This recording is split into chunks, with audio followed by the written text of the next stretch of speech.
He walked into the fog and left no shadow behind. Welcome to Mystery Parlor. I am your host, Axon. Tell me where you're listening from today. Your presence makes every mystery brighter. Now, let's step into the unknown.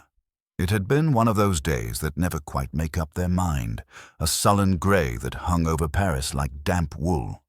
The light failed early, the rain not committed enough to clean anything, only to smear it. When Maigret let himself into the apartment on the boulevard Richard-Lenoir, he paused in the entryway as he always did, as if acknowledging the quiet before the day shed itself.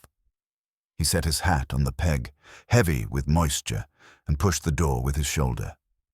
The familiar smell met him, a little cabbage, a little starch, a little tobacco that belonged to no one but him. Madame Maigret looked up from her chair, where she sat with her knitting in her lap, though the needles were still. She had been listening to the radio, voices murmuring about something in the chamber, and had turned the volume down so she could hear his steps in the corridor. "You're late," she said without reproach. "There was a meeting," he said, unwinding the scarf from his thick neck. "A meeting to decide that there should be another meeting tomorrow." He smiled as he said it. The big man moved with his usual care, as if his weight was not to be trusted on a floor that had served him well for years. He bent and kissed his wife's cheek, which was cool and smelled faintly of soap. The radiator was ticking, working at it. He loosened the top button of his waistcoat. "You're wet through," she said, and reached to touch the cuff of his sleeve. "Not hungry? I kept the pot warm." He glanced toward the kitchen. The blue flame under the pot hummed, a sound as constant as a cat. In a little while. He liked the first few minutes at home, the silence gathering like a blanket around the familiar objects, the armchair with the dent where he sat, the table with the newspaper folded in half, the small bowl where he kept his pipe cleaners. He lit his pipe, the small ritual he never hurried, tamping the tobacco, touching the match to the bowl, not drawing yet, letting the charm of the smoke find its way. Outside, the boulevard swished with cars passing, and now and again a bus coughed itself up the street. Madame Maigret picked up her needles again. "A man was here," she said, as if commenting on the weather. "What man?" The match burned down toward his fingers. He shook it out and drew in the first mouthful of smoke. He didn't give his name. He waited. The smoke rose and then hesitated under the lamplight, like a thought that wasn't sure it would be allowed. She continued, "Around 6, before it was full dark." He rang. "I almost didn't open. I thought it might be a boy from the grocer, but he wasn't a delivery boy." "What did he want?" "To know if you were at home in the evenings." He asked in that way some people have when they already know the answer to a question. "Did he say why?" She shook her head. "Oh, he was polite. He stood there with his hat in his hands, and he apologized for disturbing me. He was, what shall I say? Not young, not old. Clean. The kind of man you don't notice twice. A buttoned-up coat, a tie that has been ironed." He kept smoothing the brim of his hat with his fingers. "Was he nervous?" She frowned slightly. "No, not nervous. Tired, perhaps.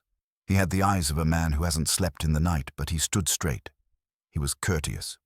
That's not quite the same thing, you know." Maigret nodded. His wife was a careful observer and never dramatized. "How tall?" "A little shorter than you." "Did he say where he worked?" "He didn't say anything at all. When I told him you were at the office, he looked relieved. Relieved, then disappointed. He asked whether you went out after dinner sometimes to the cafe at the corner. Imagine, he knew about your cafe as if he had been watching you for a long time." "And you told him?" "I said you went there sometimes." He smiled a little, one of those smiles that aren't for you, as if he had a memory that wasn't anyone else's business. She looked at her knitting, then back at him. There was something odd. What sort of odd? It was raining already and he had no umbrella, but his shoulders were dry. Not his hat. It was damp at the brim, but his shoulders, the top of his coat. She stopped, embarrassed by her own precision. "Forgive me.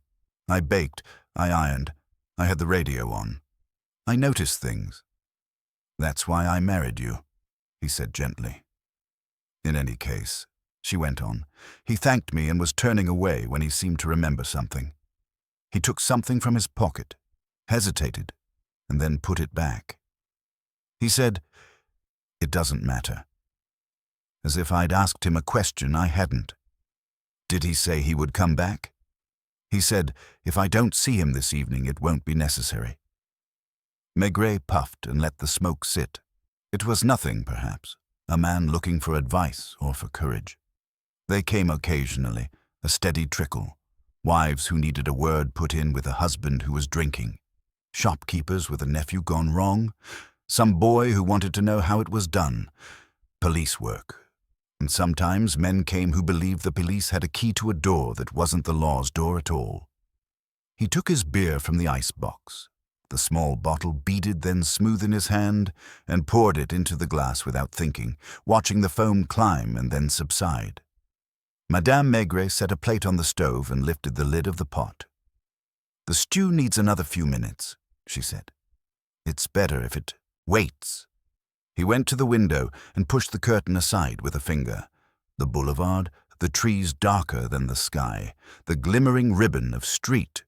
2 men passing, each with his collar turned up. A woman with a scarf tied under her chin, carrying a bag so carefully that you knew there was bread inside it. On the opposite pavement, the proprietor of the tobacconist's bent to pull the shutter halfway. It was the hour when the city closed one eye, but not both. "What time did he come?" he asked.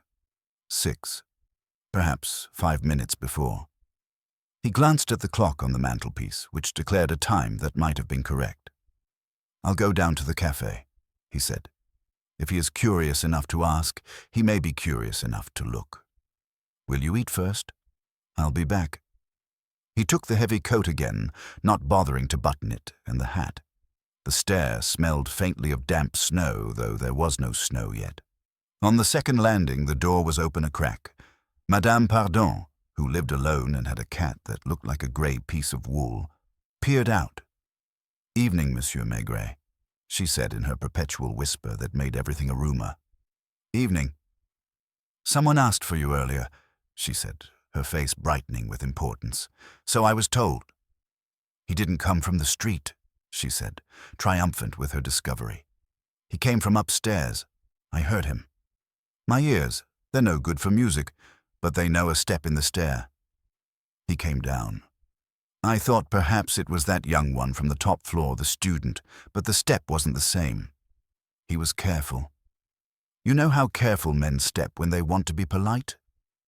'Madame Pardon,' he said, 'you know everything.' She beamed and withdrew like a stage curtain. Outside, the rain had thickened to something finer, like the steam from a kettle left on low. The cafe at the corner had its windows misted with the warmth inside. On the zinc counter, glasses were set in a row, and the patron wiped the damp with a towel that was damp too. The old men who occupied the same chairs every evening made the same conversation at a pitch that suggested they had given up the habit of being surprised by what they said. "Bonsoir, Monsieur Maigret," the patronne called, her chin shining, her hair pinned with the same pins as yesterday and the day before. "Your usual." He nodded and went to his usual table, near the window but not fully in its light. He took off his coat and let it fold itself onto the chair beside him. The beer arrived, and the small plate with the end of a cheese and a heel of bread, whether he asked for them or not. "Someone asked after you," she said, in the tone of one who makes conversation but also keeps a ledger. "So I've heard." A man who didn't want anything. He came in, stood near the door as if he didn't care whether he came in or stayed out. Then he moved away when someone came in after him. He did that 2 or 3 times. He stood by the newspaper stand and read the headlines without seeing them. He left without touching the counter. I don't like that sort of customer. "What time?" She wiped at a small puddle of beer. 6, a little after. I was polishing the glasses. It was raining. I didn't hear it on the awning yet. What did he look like? She shrugged. Like everyone else. Not a worker, not a gentleman. The sort who keeps his cuffs clean. A small mustache, if you can call it that. It was more like he had decided to grow one and changed his mind halfway. He watched the door. He watched the street behind you as if the street were about to say something. When he left, he stepped to the side as if he were letting someone pass. But there was no one there. He sipped his beer. The sound of the room bled around him. The scrape of a chair, a laugh that refused to be noticed, the soft thud of a hand on a table to punctuate a small point. He thought of Madame Maigret's remark. The shoulders dry, the hat damp. It was the sort of thing that stuck. He sat for half an hour, perhaps more. 2 different newsboys came in with their bundles, leaving a little river on the tiles. The first headline that anyone noticed was not much. A petty minister changing portfolios. Someone outside dropped a parcel in the gutter and swore as he retrieved it, smearing it with a finger as if that could reverse the damage. Across the street, a night watchman in a jacket too thin for the weather paused under the weak light. The light made a circle on the pavement about as big as a hat. The watchman stepped through it and his shadow moved across the wall, then went away when he moved away. Another man passed through the circle of light, and for a second, perhaps because of the way the rain fell, perhaps due to the angle, the man had no shadow at all. The puddles were bright with light, but they were also crowded. The man paused and adjusted something at his wrist, and in that pause, no shadow. Then it came back, elongated, and the man moved on. Maigret was not one to take omens. He filed it away as a quirk of the evening. He paid, nodding to the patron, who was counting coins as if they were stubborn children. On the way back, he did not take the direct route. He went around the block, past the tobacconist, past the shuttered front of a small haberdasher's that sold exactly 3 hats a day if God smiled on them, and then into the narrow street that led behind his building. The rain softened the edges of everything. The door to the yard was ajar. Someone had propped it with a wedge of wood. Inside the yard, the bins leaned against one another like drunk men. A bicycle, rusty in its joints, was chained at the far end. In the corner, under a small iron canopy, the kind that keeps the rain off a window, that no one opens, a man could have stood and not been seen from the street. He could have waited there for the rain to change its mind. Back upstairs, Madame Maigret had set the table, the stew steaming, the spoon placed just so. She looked at his face. She had learned to read it. "Well?" "Nothing," he said, which was mostly true. He took off his coat and hung it a second time. He shook his head lightly, as if to dislodge a drop that hadn't fallen. "Except that it may be nothing."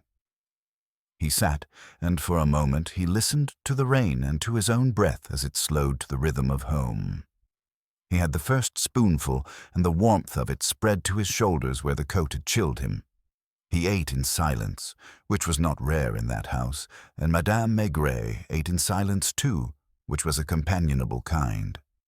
After, he took up the evening paper, more from habit than interest, turning it as if drying it by movement would make new facts appear. Something flaked onto his knee. At first he thought it was tobacco, a ribbon that had escaped his care, but when he touched it, it was paper. A thin sliver, as if a corner had been torn away. He turned the paper over, searching. At the bottom of the last page, an advertisement had been clipped out. The rectangle it left was neat. He opened the drawer where he kept odds and ends and found the paste he sometimes used to mend the newspaper when he wanted to keep an article. He had not done so today. He held the paper up to the light, and the cut-out space was a clean absence, a little window with no view. "What is it?" asked Madame Maigret. "Nothing," he said, but this time the words sounded a little different. "Someone has been reading the paper more carefully than we do." "When?" "Today, while it lay folded on the table." He thought of the doorbell at 6, the man with dry shoulders and a damp hat, the woman across the landing with her cat in her ears. He did not say any of this. It wasn't a case. It was, at best, a small arithmetic that did not yet produce a sum. After his pipe, he stood at the window and watched the rain, which had settled into a steady, fine line like handwriting on a schoolboy's page. Somewhere in the building, a sink was emptied, and the water flowed within the wall with the private sound water makes. A man below laughed and then stopped as if he had remembered the hour. Then the phone rang. It did not ring often at this hour. The sound cut through the apartment politely but insistently. He crossed the room, lifting the receiver before it could ring a third time. "Maigret," a woman's voice, not young. "Pardon me for disturbing you at home. Monsieur le Commissaire, I had your number from the directory." "Yes?" "The gentleman who came to see you." She hesitated. "He does not live here, but he uses our stairs, and tonight I think he will not use them again." "Who is this?" "The concierge of the house at 12, Rue de Birague. If you are not too tired, perhaps you will come. It is not urgent, only I would sleep better if I had seen you go in and out." He looked at the stew pot, the spoon left in it. He looked at his wife, who had stopped her knitting once more, the needles slightly apart as if they had been speaking when the phone interrupted. He looked at the rain. He was not on duty. He was at home, where a man has earned his place as surely as a tree does. "I'll come," he said. "That is, if it's not the sort of thing that can wait until morning." "Morning," she said, "is when people see things as they are. Tonight I see them as they might be." It was an odd sentence for a concierge. "You did well to call," he said. He put the receiver down and began to reach for his coat. "Where is Rue de Birague?" asked Madame Maigret. "Near the Place des Vosges. Not far. I won't be long." She nodded, and he kissed the top of her head again. As he opened the door, she said, not as a question, his shoulders were dry. "It's only the weather," said Maigret, pulling the collar up. "Sometimes it rains without touching certain people." He went down the stairs slowly, not because he was reluctant, but because it was in his nature to take his time.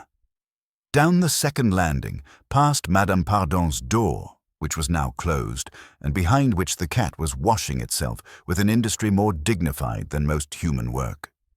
Into the street where, for a second as he passed under the lamp, he had the impression that his own shadow had gone somewhere else. It was nothing, and yet somewhere not far away, a concierge with an uncertain voice had chosen to know that it was not nothing. He moved into the rain, which made a faint noise on his hat brim, and he did not hurry. Paris, at that hour, preferred those who did not hurry. He was a man among other men and women who were going home or stepping out or standing in doorways smoking, and none of them had any reason to notice this particular one in the dark coat, whose pipe would go out if he let it, and whose presence made some people talk and some people quiet, and who would stand in a stairwell later and look at a corner where the light didn't quite reach. He made his way toward the Rue de Birague, thinking of shoulders dry under rain. It was not a reason, but it was enough. The rain thickened as Maigret crossed the quiet stretch between the Boulevard Beaumarchais and Rue de Birague. The puddles there gathered in the uneven stones, reflecting pale rectangles of light from the shuttered shops. He moved without hurry, the way a man moves who has long learned that haste never makes time pass faster. His breath misted faintly under the glow of a street lamp, and he caught himself thinking not of the woman who had called, nor of the man with the dry shoulders, but of the faint tremor in her voice, the way she said, "He does not live here, but he uses our stairs." At number 12, the concierge's lodge stood just inside the entryway, a glassed booth with curtains half drawn, and a dim bulb whose yellow light revealed more shadow than form. The door to the street was half open, as if waiting for someone who might still return. The woman appeared at once when he entered, as if she had been listening for his step. She was small, grey-haired, her face like unbaked dough that had been left too long to rise. "You came," she said simply, as though she hadn't expected him to. Maigret nodded, closing the outer door softly behind him. You said there was something you wished me to see. Yes.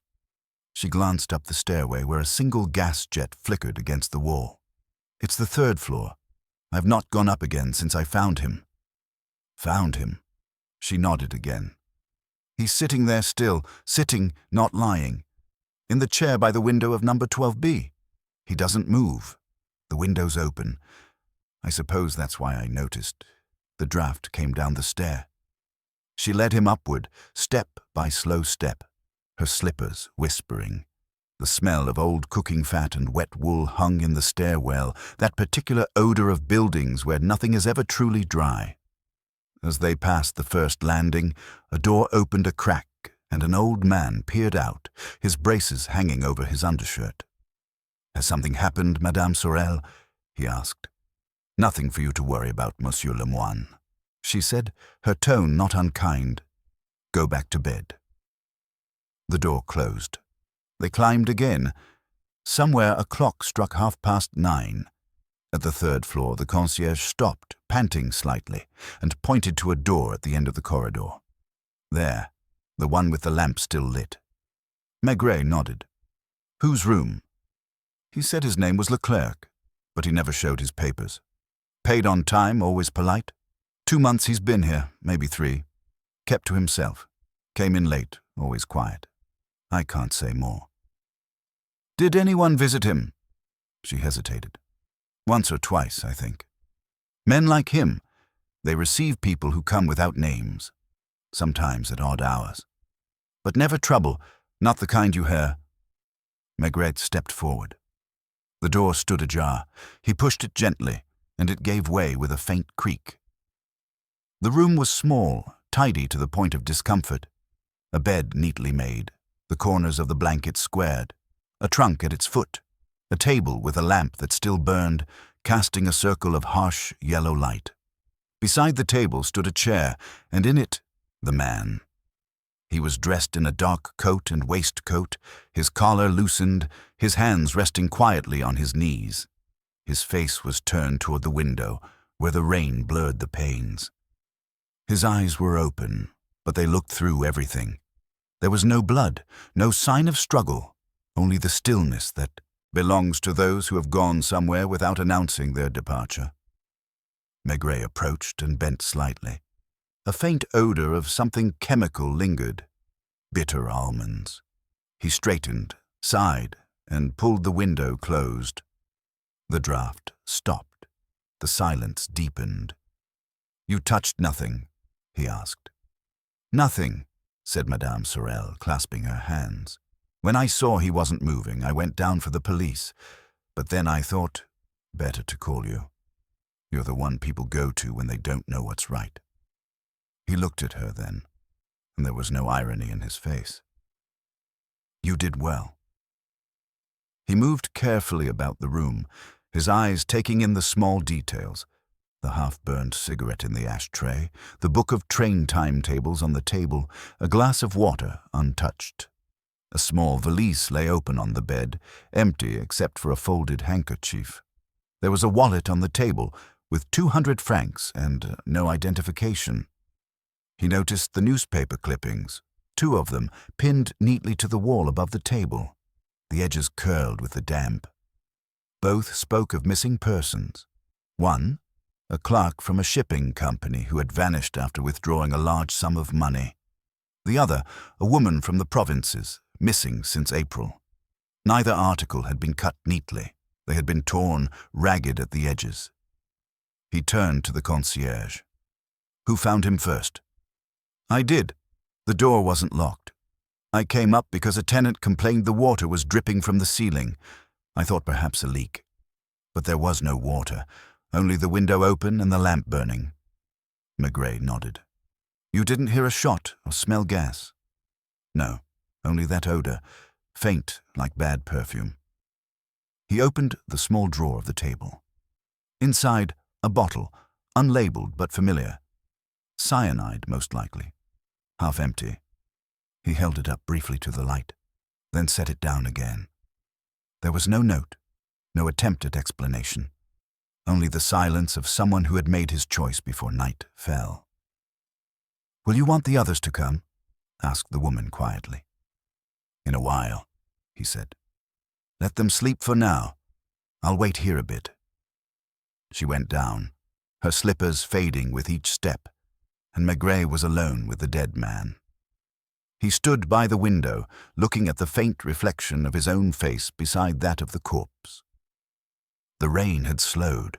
Somewhere a door closed and a piano began to play on a lower floor, a student practicing scales badly. Life, as usual, went on. He found himself studying the man's coat again. It was the same coat Madame Maigret had described, the same small mustache, the same ordinary look that made him forgettable. But now, close up, the fabric on the shoulders was indeed dry, while the cuffs and hem were damp, as if he had walked under the rain, but only up to a point. He touched the man's hand gently. Cold, rigid, but there was something faintly greasy on the skin.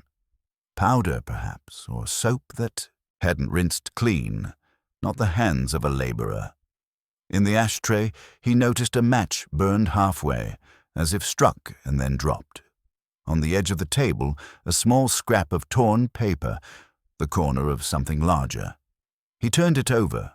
It was from a newspaper, the same kind as the one at his own home, the same shape of cut. He put it in his pocket. After a moment, he took a chair from the corner and sat, lighting his pipe. The smoke drifted slowly through the room. He didn't think, not yet. He watched. He waited, as he always did, for the silence to tell him what it knew. Minutes passed. He could hear the ticking of the wall clock, the faint hum of the gas lamp, and below, the sound of someone filling a pail at the tap. Then footsteps approached in the corridor, slow, hesitant. A man's voice, muffled. "Is it true? Someone's dead." "Go back to bed," Maigret said quietly through the open door. "In the morning, you'll know more than tonight." The steps retreated. He sat another quarter hour, perhaps longer, watching the dead man and the space he had left behind. There was nothing theatrical about it, nothing demanding explanation. Yet something resisted. The position of the chair, perhaps, or the way the window had been left open. It did not feel like despair. It felt like rehearsal. Finally, he rose, stretched his legs, and looked around one last time. The cigarette butt, the newspaper, the empty valise, the bottle. All ordinary.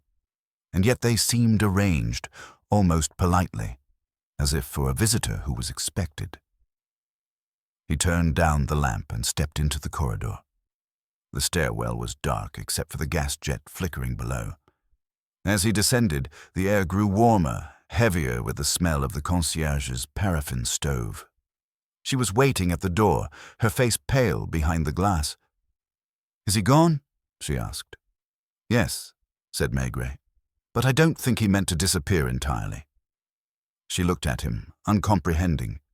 "You mean—" "I mean," he said, opening the door to the rain, "that some men go out of the world the same way they lived in it, quietly, but leaving something behind that refuses to be silent." He stepped into the street. The rain had stopped altogether now. The cobbles shone faintly. As he walked toward the corner, he lit his pipe again and exhaled into the still air. In the distance, the bells of St. Paul rang 10. He would go home, tell Madame Maigret he had been mistaken, that it was nothing, a simple suicide, perhaps. But the small torn scrap of newspaper in his pocket pressed lightly against his fingers as he walked, and he knew without reason yet that the man who had left no shadow had also left a trace that would not wash away.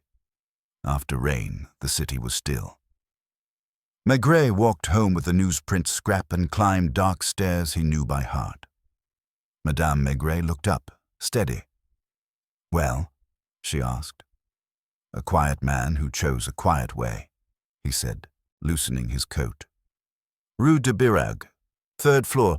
They called him Leclerc. A bottle half empty. A window open." He set the scrap beside the gap in their paper. Someone cut this, he said. In his room, the clippings were torn. Why neat here and hurried there? He asked after me. Shoulders dry, cuffs wet. He came down from shelter into rain and arranged his ending where a draft would be noticed. That isn't hiding, she said. No, he agreed. It is arranging. They slept a little. Before dawn, he rose. She tied her hair. Coffee, she said. He kissed her crown and went out into streets that smelled of cooled steam. Near Rue de Birague, he took a café table and watched number 12. At 7:30, a woman arrived with an envelope held as if pockets could not be trusted. He crossed when she moved again. Madame, he said. She measured him quickly and found only a hat and heavy shoulders. You are looking for someone at number 12, he said. I'm bringing a letter, she answered, cautious. To Monsieur Leclerc. She didn't start. Her caution simply deepened, like water when a cloud passes. Yes, I am Maigret, police. Her fingers tightened on the envelope, but not to hide it, only to keep it. Has something happened? Come in, he said. The concierge, behind her glass, read their faces and opened the inner door before he reached it. On the 3rd floor, the corridor still kept a faint odor of bitter almonds. The room, now tidied by official hands, held its absence like furniture. The woman stopped on the threshold. Is he?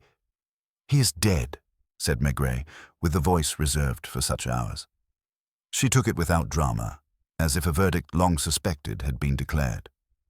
Then I am late, she said. Your name? Simone Bresson, Compagnie Rouvière, Quai de la Râpée, accounts. How did you know him? I'm not sure I did. She offered the letter. On the envelope, Monsieur Leclerc, written in a hand schooled by lined paper. He came 3 weeks ago with a question about a shipment not ours. He returned twice. Yesterday he left a message with the porter. Today we were to meet. What did he ask? Dates, captains' names, invoice numbers. He copied figures the way one copies a key, carefully and twice, to see which cut opens the lock. He had the face of a man who forgets to sleep. His work? He said he was between places. And yet you made an appointment. She glanced at the chair by the window. Some men between places are more solid than those with addresses. He never asked anything that did not belong to its question. Maigret slipped the letter into his pocket beside the newsprint, the two papers meeting like coins. In his room were clippings about missing people, he said. No papers in his wallet. Money enough not to be suspicious. She said nothing. Did anyone send him to you? A name, she said slowly. Picard, perhaps. He said a friend at the docks thought I could help. I asked which dock. He smiled as if docks were all one place. There is always a Picard, Maigret said. We will find one who talks. They went down. The concierge watched with meek satisfaction. Outside, the day was a pale blue that would not last. Maigret raised 2 fingers. A taxi came. Quai de la Râpée, he said. The office smelled of ink and dust, as they all do. Clerks arrived with faces creased by pillows. The chief had the posture of a hat stand and the mustache of a man who says no to save time. Mademoiselle Bresson will be late with her sums, Maigret said mildly, showing his card. The chief grudged a nod. Maigret sat at Simone's table. Show me what he copied. She opened a drawer and produced a notebook. He left this yesterday. The pages were ruled.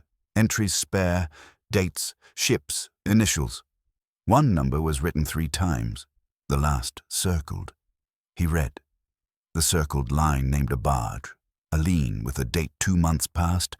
Beside it, missing. Another vessel, Jean-Henri, the captain's name underlined twice. Who handles these barges? Downriver, she said. A dispatcher named Vernou if he hasn't been dismissed. He drinks too much to be unlucky, honestly. And Picard. There is one in the bonded warehouse who talks like a man quoting himself.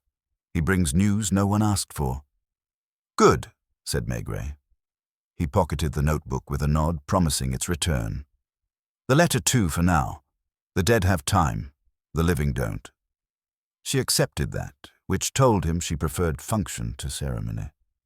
"When he first came," Maigret asked, "did you feel he mistook you for someone?" She looked up, surprised that he had touched the unspoken. "Yes, and when he saw I was not that person, he looked a little relieved and a little sad." "Useful," he said. "It means he was not entirely alone." On the quay the cranes lifted and froze, and the river kept its own counsel, a slow, brown patience. Men passed without curiosity, the way Parisians pass everything at 9 in the morning, noticing enough, remembering little, saving warmth for later. The corner covered nothing and revealed nothing, yet in that aligning he felt the inquiry take its own breath, the way a patient turns when sleep begins. They parted at the door like acquaintances after Mass. She went to the tram. He turned toward the river, cranes against the pale sky like patient birds. The river smelled of damp rope and diesel, a flat smell that sat low over the quay and made speech seem unnecessary. Maigret kept the notebook in his pocket, feeling its thin weight against his coat as he followed the line of bonded warehouses.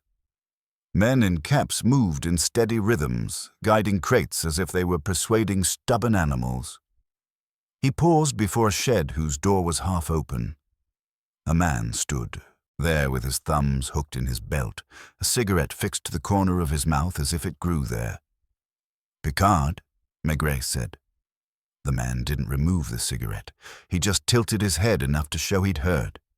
He had a face that always looked like it had just been shaved, though the stubble was visible, the kind of face that smiled for company as a habit, not as an outcome. "That depends," Picard said. "If it's about overtime, I'm Picard. If it's about mistakes, I'm Picard's cousin. And if it's about news, well, then I'm Picard twice." "News will do." Maigret showed his card without pushing it forward. "You knew a man who called himself Leclerc." Picard's shoulders shifted. "No. Saw? Sometimes. Quiet one. Put his hands in his pockets so as not to touch people. You know the kind. Came down evenings to watch the barges change their minds." "Smoked?" Picard took his cigarette between finger and thumb and studied it as if surprised to find it there.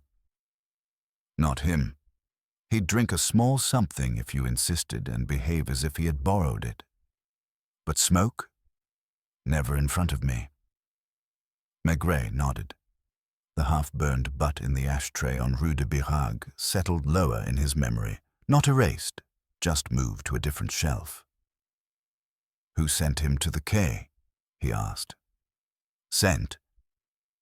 Names float here. Vernou, maybe. He sits in that box up there and moves barges with a pencil, like a priest moves souls with a finger in a book. Sometimes he sends people to other people, just to see if they can find the door. Or else it was Nolin. Captain Nolin likes to be asked questions he doesn't have to answer." "Nolin of the Jean Henri," said Maigret. Picard's smile flickered. "Underlined twice, if you like. He'll tell you he's been on the river since he was a boy, and you'll believe him because his hands look like folded rope. If I had a thing that needed keeping under a tarpaulin, I'd choose a tarpaulin that belonged to Nolin.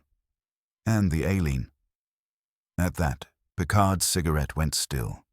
He didn't look away, and he didn't answer directly. "The river takes what it needs," he offered.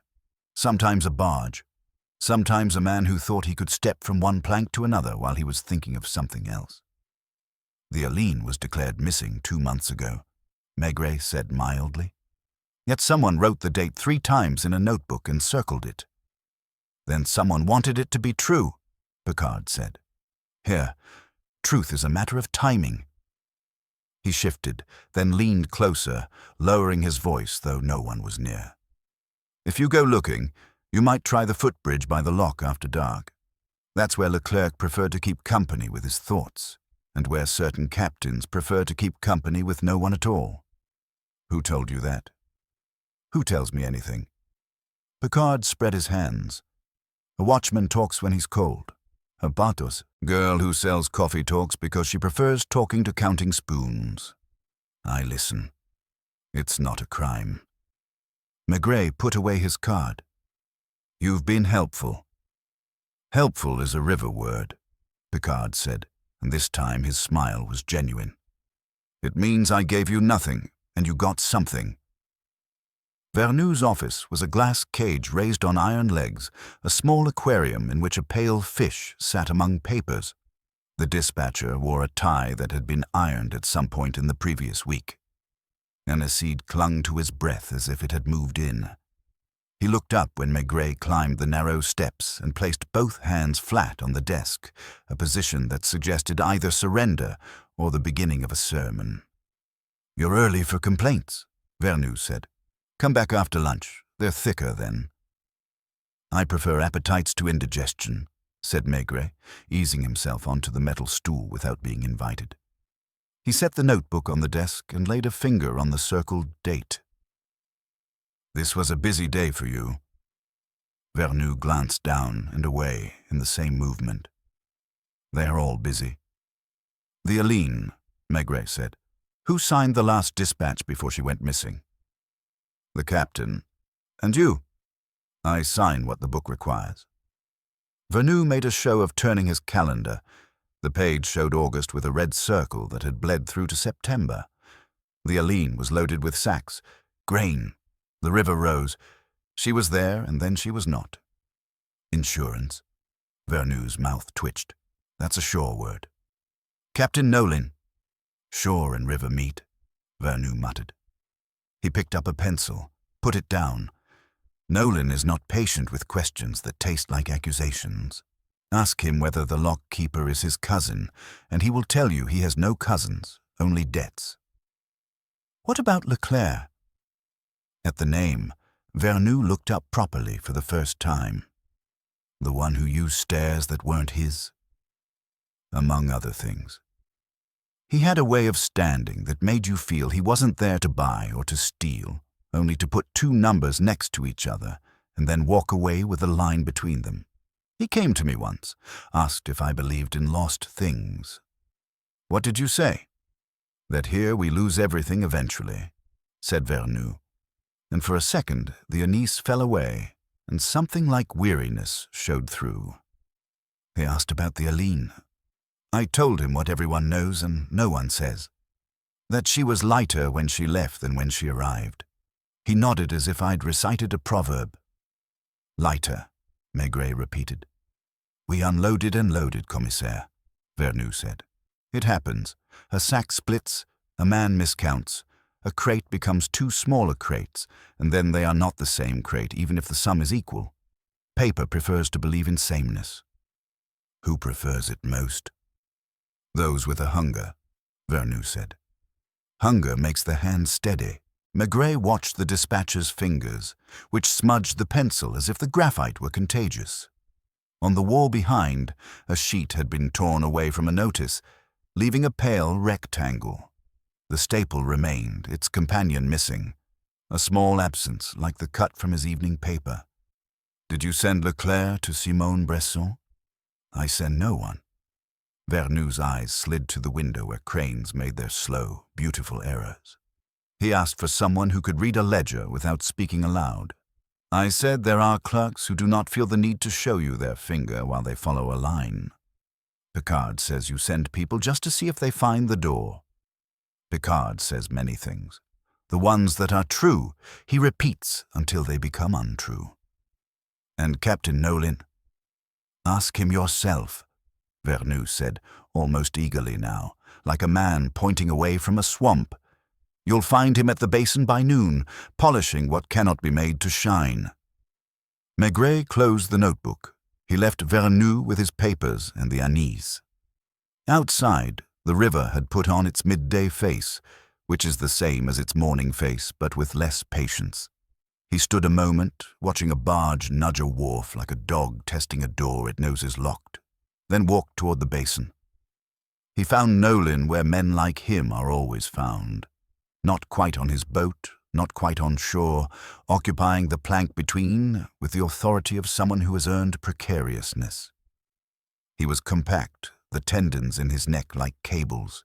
He rubbed at a brass cleat with a rag that had less cloth than hole. "Captain Nolan," Maigret said. "If you say so," the man returned without looking up. "I prefer not to say what isn't," Maigret replied, and waited. Nolan lifted his head. His eyes were lighter than expected, a pale grey that had the habit of narrowing at the corners. "Well? You knew a man who watched the river from the footbridge, called himself Leclerc." "All sorts watch," Nolan said. "Birds, clerks, men who have lost something they can't name. You spoke to him." "I don't speak to shadows," Nolan said, and went back to his brass. Maigret watched the slow circle of the rag. "He didn't smoke." Nolan shrugged one shoulder. "Then he did one thing right." "The night the Aline was declared missing," Maigret said, almost casually, "was the night the lock-keeper's lamp failed, so the report says." "Lamps fail," Nolan said. "So do men." "And sums," Maigret added. "Sometimes they fail in the direction of hunger." Nolan's rag stopped. He looked up, not angry, merely attentive, as if the conversation had finally arrived at the place he had expected it to go. "Do you have a case, commissaire?" "Not yet," Maigret said. "Only a dead man who arranged his room as if someone were coming, and a river that dislikes being counted." Nolan grunted, neither assent nor denial. "Come back tonight if you need to see things you can't in daylight. The footbridge after 10. The watchman drinks then, and the river tells the truth because no one is there to hear it." "I'll be there," Maigret said. He walked away, feeling more observed than observing. At the corner, he paused to light his pipe. The match flared, then guttered in the thin wind. Across the water, a small coffee stall had appeared like a hut in a dream. The girl behind it wiped cups with a circular patience. He went to her and ordered nothing, only stood and let the river pass through his eyes. In his pocket, the unopened letter rustled faintly when he moved. He took it out, held it a moment, then slid it back. There was time enough to open it when night fell and the bridge offered its thin promise. The coffee stall girl had the manner of someone who had learned to take coins without looking at the coins or the hands that held them. When Maigret stepped closer, she did not brighten, but she did not dim either. She existed in that polite middle light that certain trades require. The cups steamed. The smell was thin, not unpleasant. He asked for nothing again. She wiped the counter with a damp cloth, and the circle she made overlapped the one she had made before, as if habit were drawing a figure 8. "You see everyone," he said. "I see whomever the river lets me see," she replied, not coy, not impressed. "Sometimes I see people twice. That's a kind of warning. It means you will see them too. Then you've seen me twice." "3 times, she said, and permitted herself the smallest smile. "There was a man with you once, in your shadow. He didn't speak.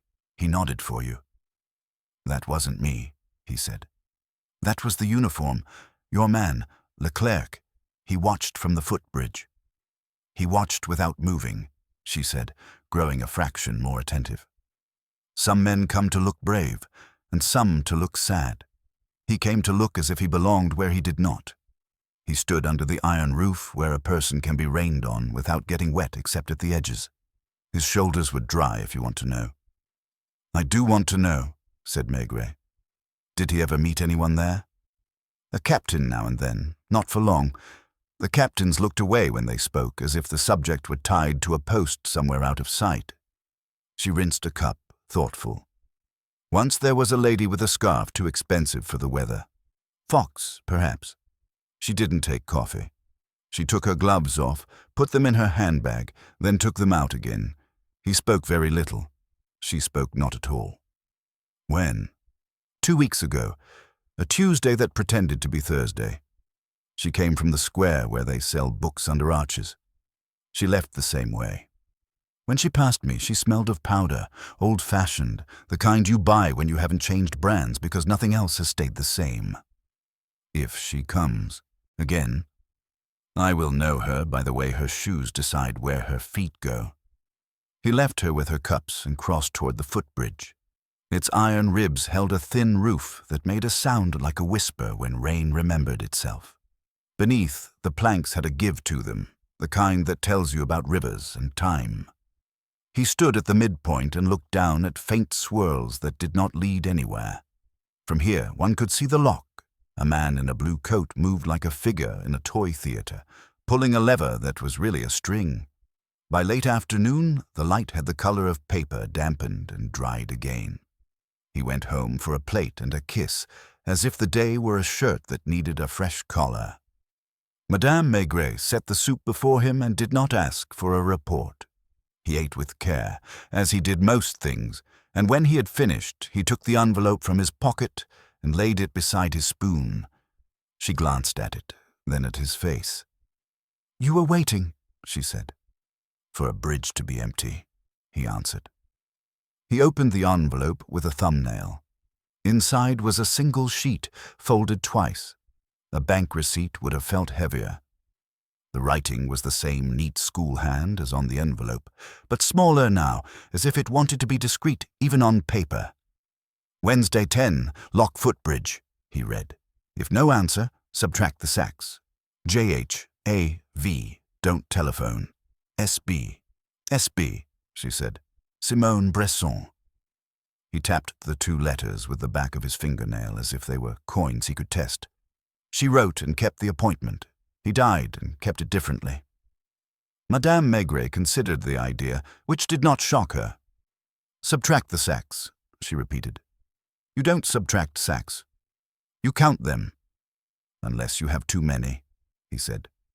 He folded the paper back into the envelope, which he put away again. "I'll go out at 9. He told me to come at 10 by dying at 9:30. She reached and straightened his tie, though he did not wear one at home. "Men who arrange rooms arrange hours," she said, almost to herself. At 9:45, he was on the quay again, not hurrying, letting the city pass him as if it had the right of way. The watchman had the unsteady dignity of someone who had almost decided to be drunk, and then thought better of it without quite succeeding. He nodded at Maigret with that conspiratorial nod, the tipsy reserve for the sober. "Quiet," the watchman confided. "Too quiet. The river's polite tonight." "Polite to whom?" asked Maigret.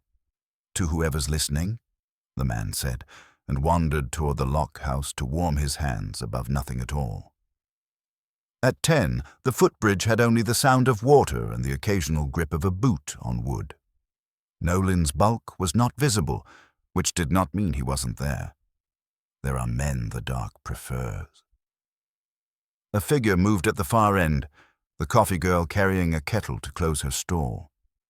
She lifted it, in salute without curiosity. Then, from the archway that led from the square, a woman appeared. She moved the way the girl had promised. The shoes chose, the feet followed. The fox collar was older than its wearer by a decade. She paused under the weak lamp and removed her gloves, held them lightly, then replaced them, then removed them again. Maigret stayed where he was, his hat low, his pipe unlit so that his breath did not imitate smoke. The woman crossed the bridge without looking into the river and stopped at the place where the iron roof's drip line made a seam across the planks. "Madame," he said quietly. She turned. Her face had the powdered stillness of women who used to be looked at. Up close, the collar revealed itself to be mended at the seam with invisible thread that was visible all the same. "You are not," she began. "Leclerc is dead," said Maigret. She closed her eyes as if someone had tapped them shut with a fingertip. When she opened them again, they were not wet.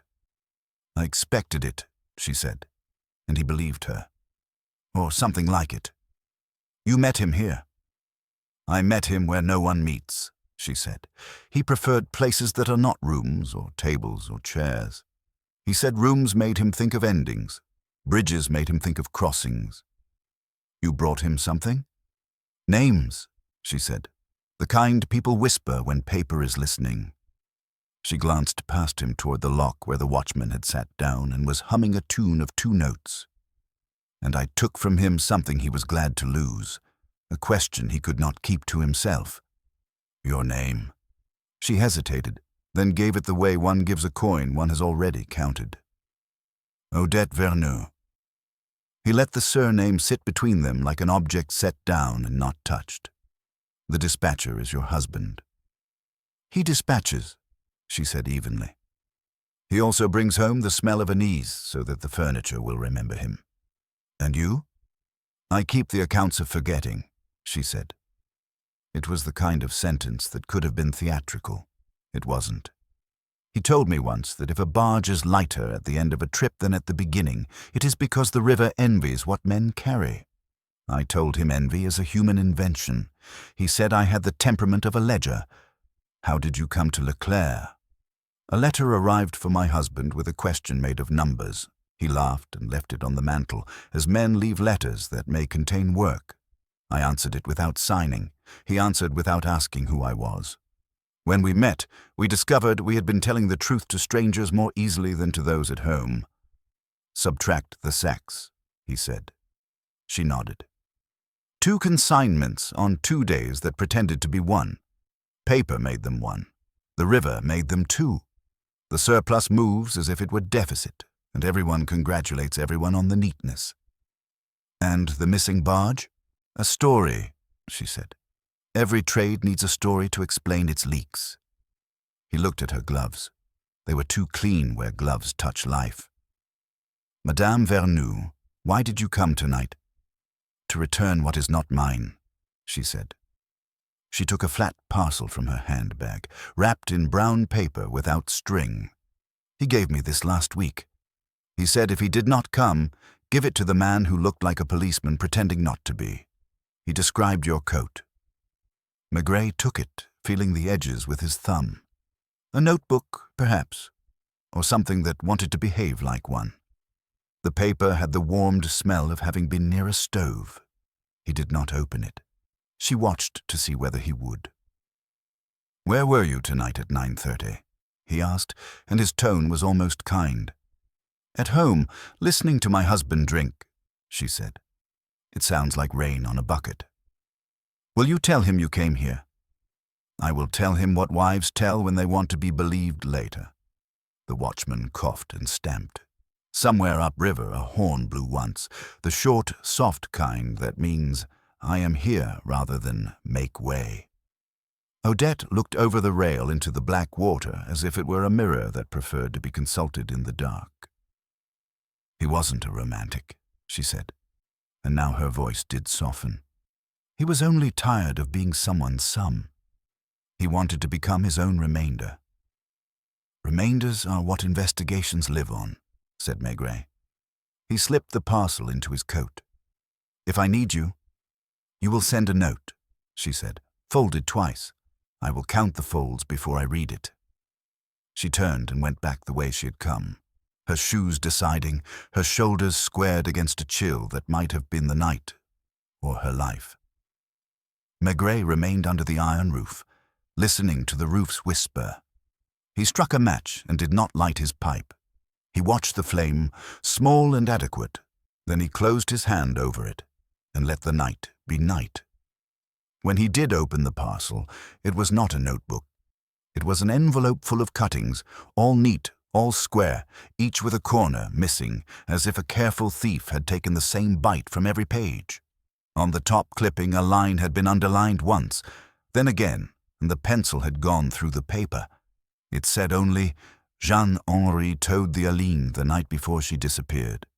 He put the cuttings back and stood still, while somewhere beyond the lock, a slow engine turned without hurry, and the river, as the watchman had predicted, remained polite. The clippings rustled when he shifted them in his pocket. He left the bridge without haste and took streets laid for solitary footsteps. At the door he paused to let the apartment's quiet reach him before he went in. You're later than the river, Madame Maigret said, not looking up from her mending. Bridges keep time differently, he replied, hanging his coat. He set the brown parcel on the table as one sets down a loaf.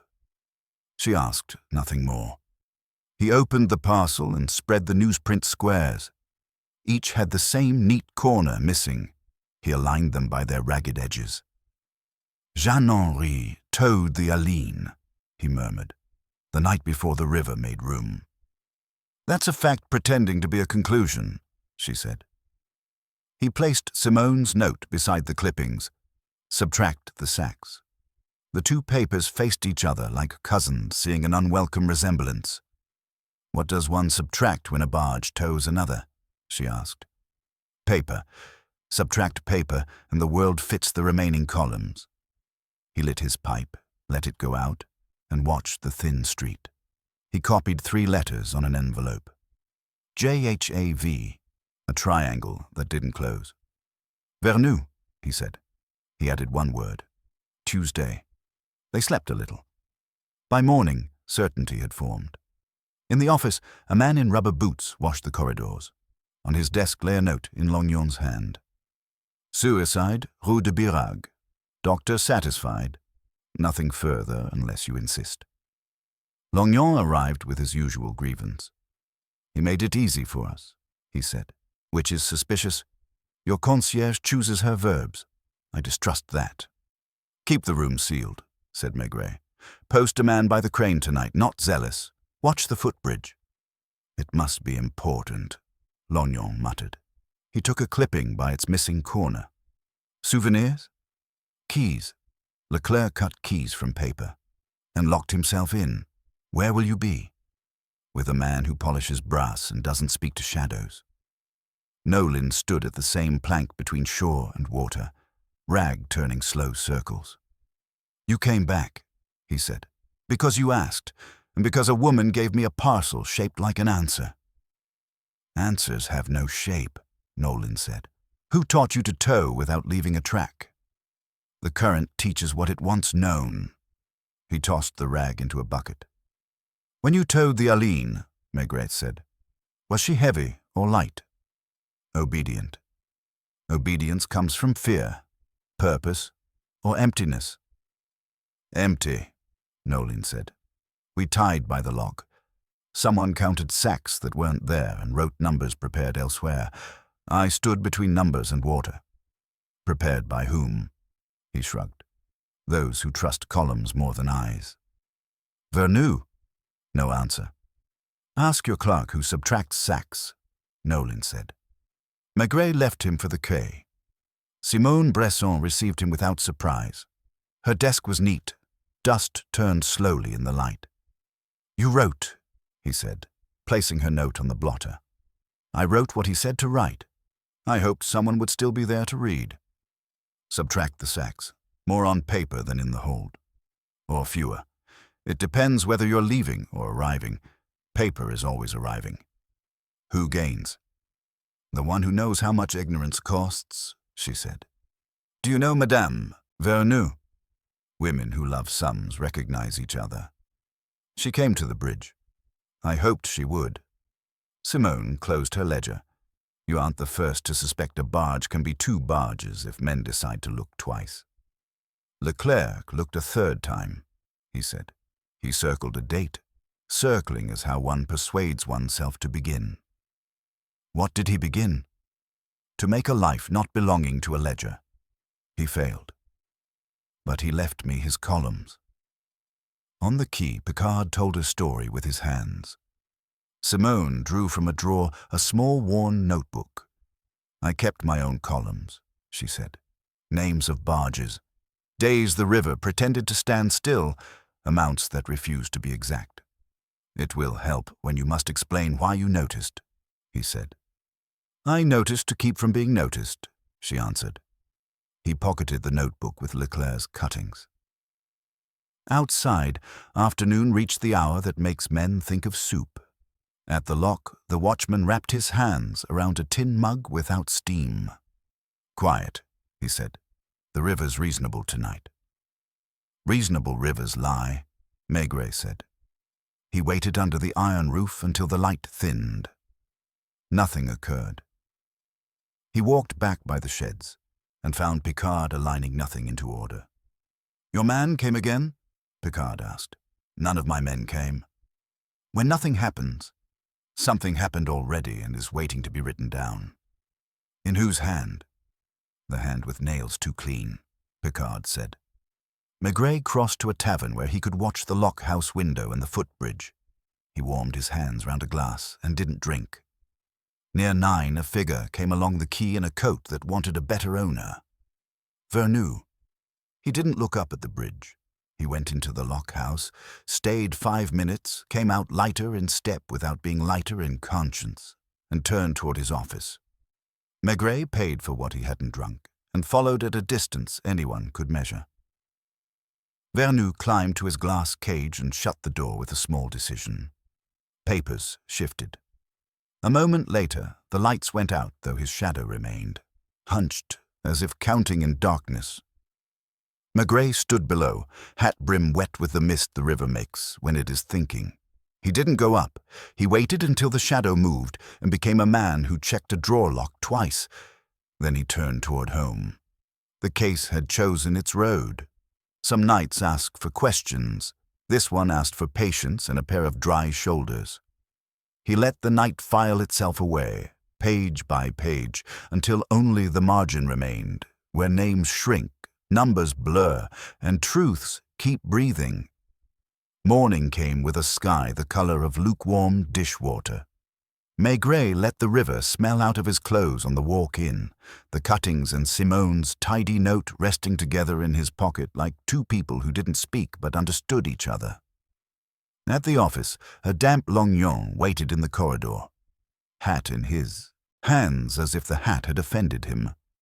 "The room on Rue de Birague stays sealed," he reported. The watch by the crane fell asleep without admitting it. Nothing crossed the footbridge that wanted to be seen. Things that don't want to be seen cross at noon, Maigret said mildly. "What about the lock?" "The keeper complains his lamp is sound, his eyes are sounder, and his pension not sound enough. He'll say more to you than to me. He asked if you're the one who listens without writing." "That's me," said Maigret, and he went. The lock-keeper lived in a box of brick with a roof like a shrugged shoulder. He had the complexion of men who give weather a fair chance and let it win often. He poured coffee from an enamel pot that had forgotten its color and set a cup before Maigret without asking. "My lamp didn't fail," he said at once. "A lamp doesn't fail by becoming too clean. Someone wiped the wick as if polishing brass." "Polishing brass is a habit this case has," Maigret answered. "Who had hands on the lamp?" "Anyone with a key to doors," the man said. "The gate to the walkway was unlatched, the sort of unlatched that pretends it's a mistake. I'm not an infant. I heard chains at an hour when chains should be ashamed. Your Jeanne-Henri fussed like a lady rearranging cushions. Your Aline came empty and left empty, but there was the weight of conversation in the air. You saw who?" "I heard who. One voice that speaks like a captain when he's not on his boat. Another that keeps its breath in its chest as if breath were money. A third, maybe. Hard to say when the river has an opinion." "When was the lamp cleaned?" "Between my pipe and my next pipe," he said, "which is to say, exactly when it needed cleaning for someone else's convenience." "What about the rain?" Maigret asked. "Rain was demonstrating," the keeper said. "Fell on hats, refused shoulders. You know that rain." "I know it." Maigret finished the coffee, which had the taste of long-standing arguments, and left a nod in place of thanks. He turned then to Rue de Birague. The concierge had set out a pail and a brush, and scrubbed the hall with the brisk hostility of a woman cleaning someone else's decisions.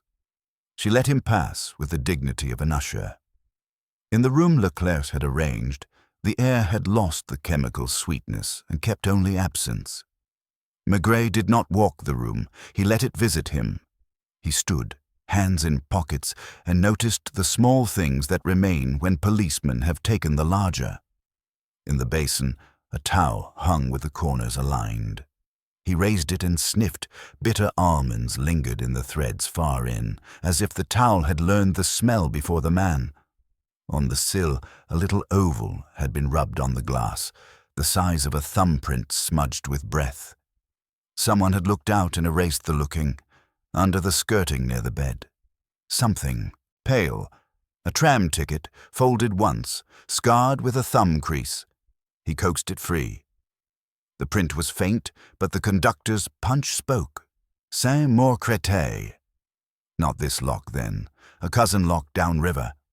He turned a shoe in the cupboard. The soles carried a coal-black grit that was not the river's ordinary mud. Between the pages of the train timetable, a square of paper had been forgotten. A quotation for sacks stamped with a Mills mark, du Gommier, dated on a Tuesday that had pretended to be a Thursday in Simenon's phrase. He put ticket and quotation with the cuttings. On the second landing, a door opened. Madame Pardon's cat blinked at him as if the matter were personal. He had a visitor, she confided before he asked. Not the day he died. Before. A thin man with a cap that made him look like a captain in a cheap novel. He carried nothing in his hands, which is how you know something is hidden under the coat. He went up light and came down heavy. When was that?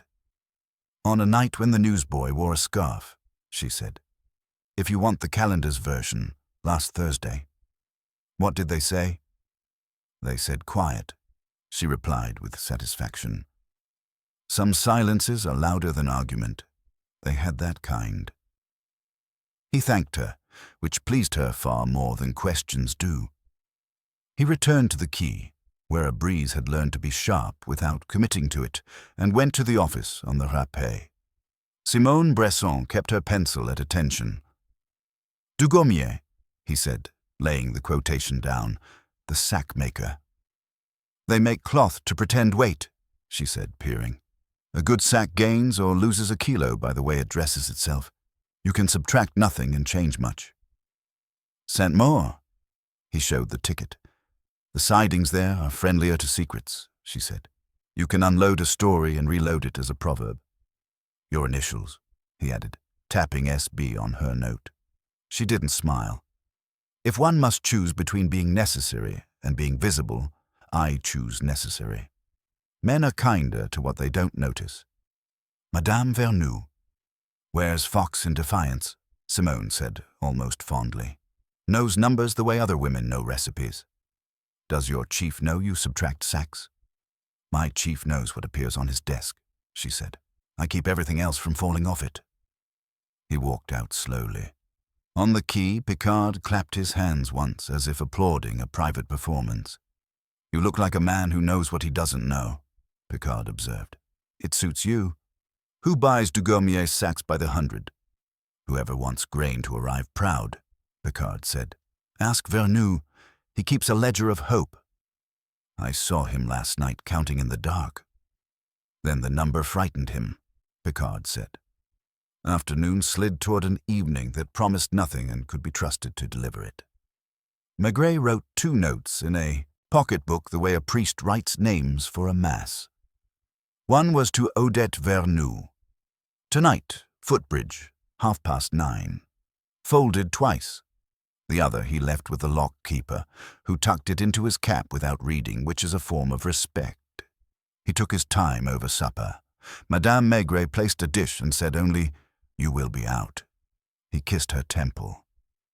At the bridge, he said, where things pretend to meet halfway. For once, the watchman was sober. Your captain crossed at 8, he said. Your dispatcher twice. Once with his eyes on his shoes, once with them on the water. Which crossing was his? I can't say. Both, said Maigret. Under the iron roof, sounds placed themselves. The drip at the seam, the low churn of a tug backing without apology, the minimal talk of men who had spoken enough for the day. At 9, a figure took the steps from the square and paused to tidy nothing. Odette Vernou. She had lost the fox. The mended seam remained, this time in her face. She stood in the place where she had stood before, gloves in one hand like a small resignation. You sent for me, she said. I asked. Maigret corrected gently. I'm learning the difference. She looked downriver. He used to say the difference between towing and being towed is felt most at night. Another step sounded from the opposite end, heavy in the way of men who carry what they can't put down. Vernou came under the lamp and stopped when he saw his wife, and then the commissaire. He did not turn. He put his hat on the rail as if making a space between his temper and his manners. "Commissaire," he said. "Madame." Odette's voice was level. "We were speaking of Saxe." "We are always speaking of Saxe," Vernou said, "even when we say we are speaking of weather." "Last Tuesday that pretended to be Thursday," Maigret said, and the dispatcher flinched at the foolish, precise phrasing. "Your lamp learned to be too clean, your barges learned to be two, your pencil learned to subtract." Vernou's hands moved to his coat pockets, withdrew, as if he had discovered there an object that might betray him by being what it was. He looked at his wife, not at Maigret. "You sent the clerk," he said, "with numbers." "I answered a letter left on the mantel," she replied. "It was domestic work." "And the man who died?" A gust lifted the roof's whisper a little. Maigret said nothing. Silence made the space. Silence offered it. "He came to me like a caution," Vernou said finally, as if shocked at the sound of his own honesty. "He asked me to choose which column to injure, money or conscience. I chose the one that would let us sleep." "Did it?" Odette's question was without mockery. "For a while," Vernou said, and the admission fogged the air. Then he circled a date and expected the circle to close by itself. "The Aline," Maigret said quietly, empty and obedient. "The Aline was a story to make sums behave," Vernou answered, almost pleading with the river now. "We used her name to move the number that would not move. I told myself it would settle like silt, and no one would wade out to stir it." "But he did," Odette said. "He did," repeated Vernou, and in the repeating something gave way, a stiffness of jaw, an angle of shoulder. He reached blindly for his hat and found only his fingers. "I didn't touch him," he said, to no one and to both. "I swear to you, he was tired of being the remainder. I only made room for the sum." "Room where?" asked Maigret. "In drawers," Vernou said, with a dull little laugh that was not laughter. "In books, in men who want to be forgiven without being asked their names." Down on the water a horn spoke once, the kind that means I am here. The three of them listened, each to a different sentence in the same sound. Then Maigret said, as if remarking on weather, "Tomorrow we will open the cage and count what flies out. Tonight we will go home." Vernou put on his hat like a man surrendering his shield. Odette turned her gloves over in her hand and found the lining. The watchman, who had come near without coming near, looked at Maigret and received a nod that meant, "Not yet." The river, politely, kept its counsel. They parted on the bridge like acquaintances after a funeral, each carrying a silence. Maigret walked home with a parcel of cuttings against his side, the river's cool lodged in his coat seams. Madame Maigret had left a plate under a cloth. He ate standing, then sat and lit his pipe, not to think, but to wait for thought to arrive. When it did, it was small and stubborn. The missing staple in Vernou's glass cage, the rubbed oval on Leclerc's window, the tram ticket from Saint-Maur, the corner cut from each clipping as if to mark a page in a book no one admitted reading. He slept a little. Morning came the color of old pewter. At the office, Lognon drifted in like a complaint that had put on a coat. "You said we'd open the cage," he grumbled. "I've secured a locksmith who disapproves of locks." "Good," said Maigret, "and bring someone who can count without moving his lips." They went to the basin when the cranes were still loosening their joints. Vernou waited inside his aquarium, pale, newly shaved, as if to make a beginning look clean. He unlocked the door before the locksmith could demonstrate his philosophy. Paper lay in stacks, domesticated. The ledger opened to a page that had learned a neat hand and an innocent face. "We will count what flies out," Maigret said, and he sat, hat on his knees. Not loudly. Lognon took the stool. The clerk, borrowed from the ministry, stood with his pencil as if it were a tuning fork. They started with the Aline and the Jean Henri, letting the dates step forward and bow. The sums balanced obediently. The clerk frowned, which was the sort of courage he could afford. "Remove the page," Maigret said. Vernou hesitated, then slid his nail under the edge and lifted. The paper came away too easily. Beneath it lay an older page, paler, lettered in the same hand that had learned to be guilty. The numbers were cousins, not twins. On the margin a small bite had been taken, the exact corner absent from Leclerc's cuttings. It was as if someone had taught the ledger to shed skins. "Who taught the book that trick?" Longyon asked, not unkind. "A man who sells glue by the pot," Vernou said quietly. "And a man who asked me to stop telling the truth so brutally." "Names?" Vernou looked at the key, where a tug eased into place like a heavy thought finding a chair. "Nolin brought me what wouldn't sink," he said. "I made lines that would float." "Subtract the sacks," the clerk murmured, half to the pencil. "Where do they go?" asked Maigret. "Saint-Maur's sidings," said Vernou, answering because his mouth had learned the path. "A shed with a roof like a shrug. The sacks arrive wearing the mill's mark and leave wearing a cousin's. Grain keeps its dignity. The numbers admire themselves in a different mirror." "Who watches the mirror?" "Men whose shoulders keep dry," Vernou said, and the phrase made him wince. Maigret put the torn page with the cuttings. "When?" "Tonight," Vernou whispered, and then, correcting himself with the stubborn honesty of tired men, "every Wednesday that pretends to be Thursday." "Thank you," said Maigret, as if accepting a coat at the door. They sealed the ledger in a brown envelope with a blue string that understood discretion. Outside, Picard materialized, the way gossip learns to have hands. He looked from face to face and found only weather. "Is it Wednesday?" he asked cheerfully. "It is a day that wants to be something else," Maigret replied. He walked to the Quai de la Râpée and climbed the stairs to Simone Bresson's desk. She straightened before he spoke, as though the air had told her the sum. "You will need a tram at dusk," he said. "Saint-Maur?" She nodded, not surprised. "Numbers become themselves there." "And you?" "I will become myself too." She arranged 2 pencils crosswise on the blotter like a small sign. "You may want eyes that read stacks the way they read faces." He did not argue. In these matters, certain women were better than policemen. He left her with the simple authority her profession gives and went home to sit a half-hour with Madame Maigret, who darned and did not ask where Saint-Maur might be on a map of his day. When he rose, she smoothed his sleeve. "You sleep when you wait," she said. "It looks like that," he answered.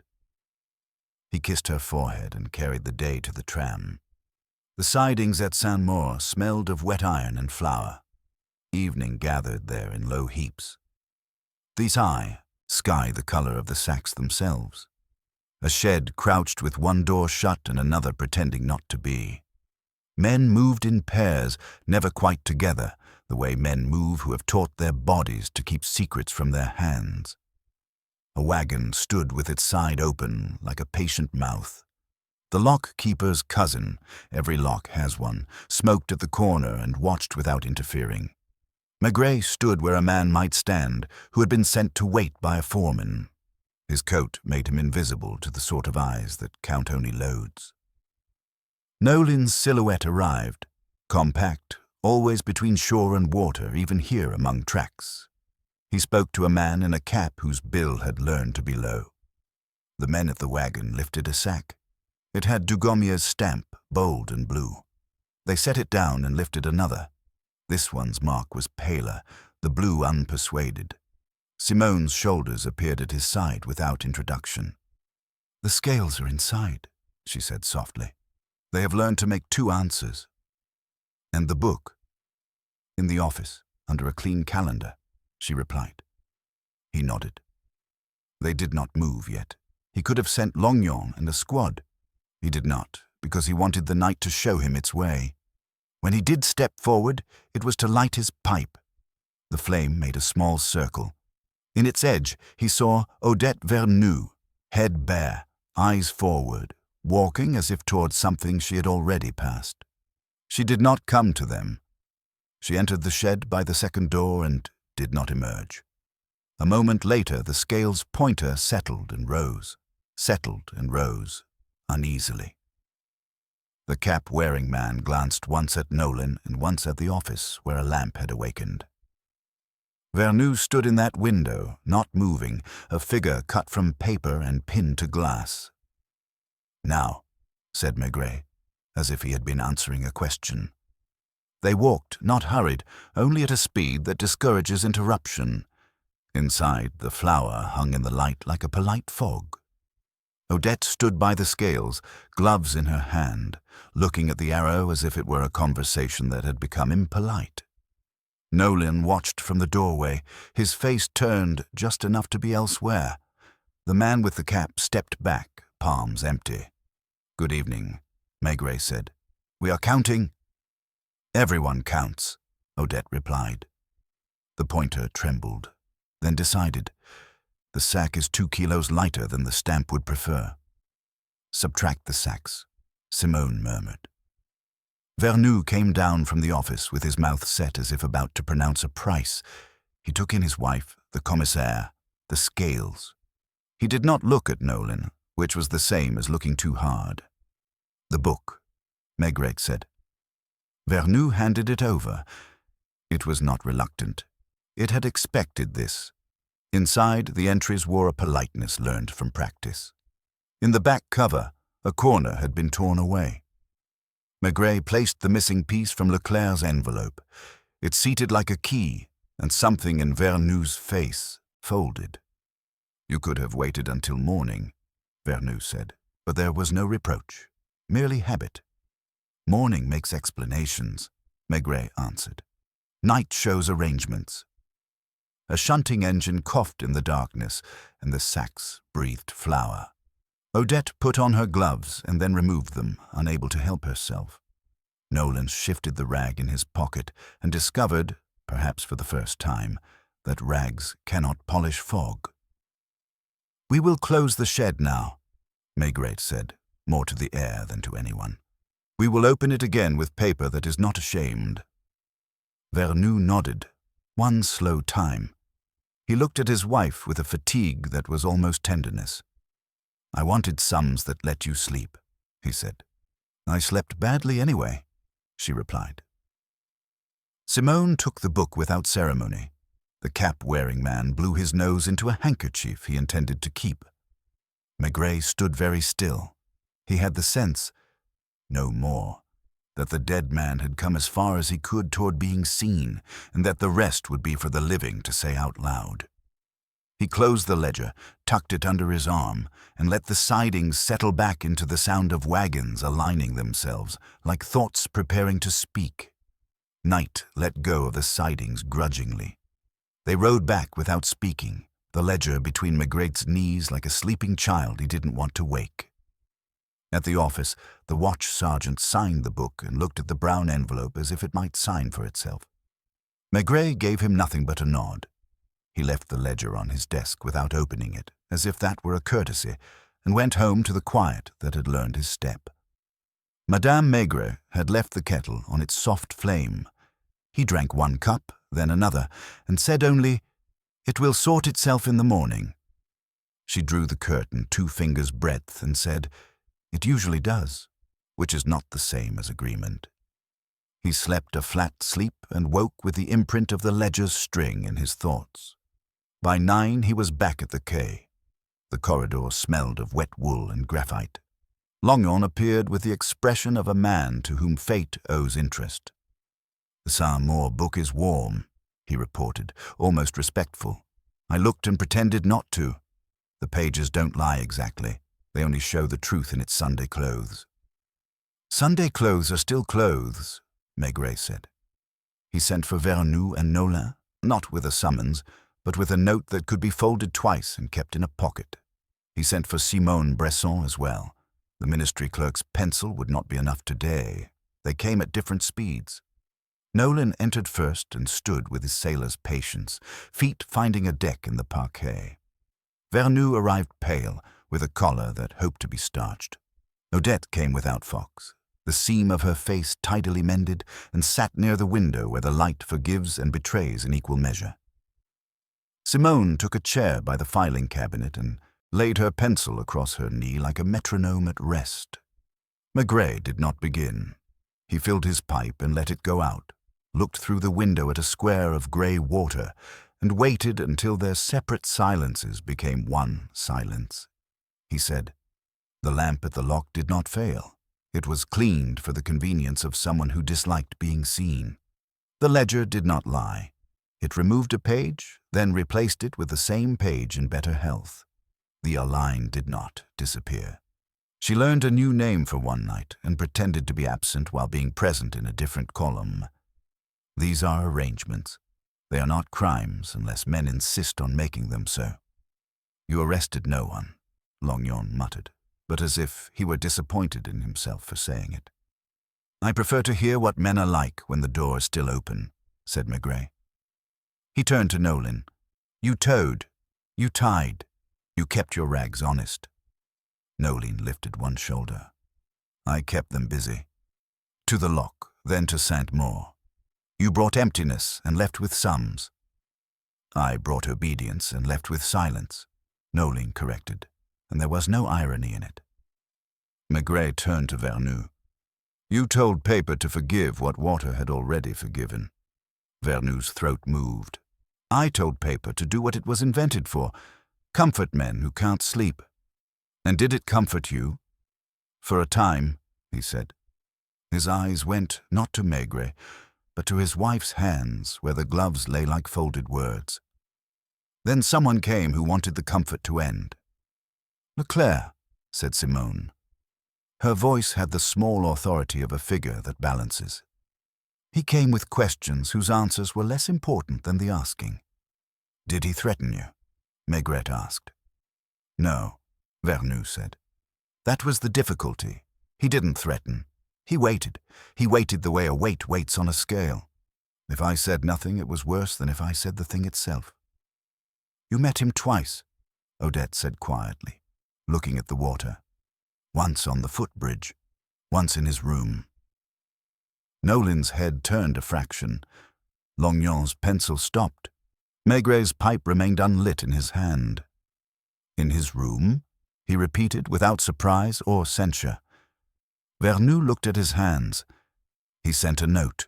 It came to the office with the other papers. An envelope like any envelope.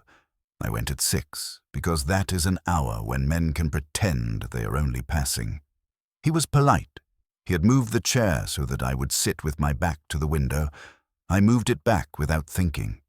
He smiled as if that were the whole conversation. He asked if a man could correct a column by erasing the numbers or by adding the missing ones where they would be least noticed. "And you told him?" asked Maigret. "I told him that erasing leaves a thin shine on the paper you can see in certain light. That adding leaves a crease you can feel with your finger, even if you can't see it." He asked which I chose. I said I had chosen the kind of wrong that would let me look at my wife when she boiled potatoes. He said there is no such kind. "And then?" Maigret asked, after a small time. "I left," Vernou said. He followed me to the landing without following. The concierge watched me with the pail in her hands as if she had been told to carry witness. It was raining. My hat was damp. My shoulders were dry because the awning over his window reaches further than it looks. The room found that detail and recognized it. Maigret did not look at Longyon. He did not look at Odette. He looked at the string on the ledger, and then at the corner missing from the back cover. "You went again?" he asked. "No," Vernou said. "I could not have borne a third version of myself." "And Leclerc?" "He sent nothing more," Vernou said, a little baffled still. "He had finished with me. He had begun with himself." Odette's gloves made a small sound against each other, a sound like two sentences touching. "He wrote to me as well," she said, and now the stillness in her loosened its knot. He wrote that sums make a person feel less alone because they answer even when they are wrong. He asked me how one learns to live without answers. "What did you say?" Simenon asked, not unkind. "I told him one learns to wait in a kitchen while water boils," Odette said, "that sometimes the waiting is the life." No one spoke. The sentence did not need help. Outside, a tug hooted once, a small courtesy to the basin. Maigret slid the ledger towards Simenon, who opened it with the care people reserve for old books and new babies. "The corner," he said. "Match it." She placed the fragment he had taken from Leclerc's envelope into the torn place. It settled, and the book looked briefly ashamed of being complete again. "Why the clipping about the missing woman?" Lognon asked into the quiet. "Why the clerk from the shipping firm? What do they do here?" "The woman rented a room by the canal," Simenon said, surprising herself with the knowledge she had stored without admitting it. "Paid for 2 weeks, stayed for 3 days, left in a barge jacket someone had lent her. The clerk disappeared on a Thursday that was supposed to be Tuesday. Perhaps she and the clerk met in the space where sums go missing and barges pretend to be other barges. Perhaps Leclerc cut his own name from the paper to see if it still bled," Odette said. "Or to see whether absence would pity him," Nolan offered, unexpectedly gentle. Maigret let the speculations find their level. He stood and looked at the four of them, not a line-up, only a circle that had pretended to be a line and grown tired. "We will go to Rue de Birague once more," he said. "Not to break anything, only to sit where chairs were placed. Madame Vernou, you will come. Captain, if you like, stand in the doorway. You're good at doorways. Simenon, bring your pencil. Lognon, bring your patience." They rose as if released from a lesson. In the corridor, Odette paused by the window and looked down at the square where office boys pretended not to run. She touched the glass with a fingertip and rubbed once, leaving an oval that would fade. "He stood like this," she said. "He could not bear to watch, and he could not bear not to." At Rue de Birague, the concierge had put on a clean apron for the occasion of truth. She let them pass with a nod that resembled a blessing. The room waited with its mild furniture. Maigret did not assign chairs. People found their places. Odette took the one by the window and did not open it. Nolan stood in the doorway the way men do on decks. Simenon remained near the table, pencil still on her knee as if it had ridden there.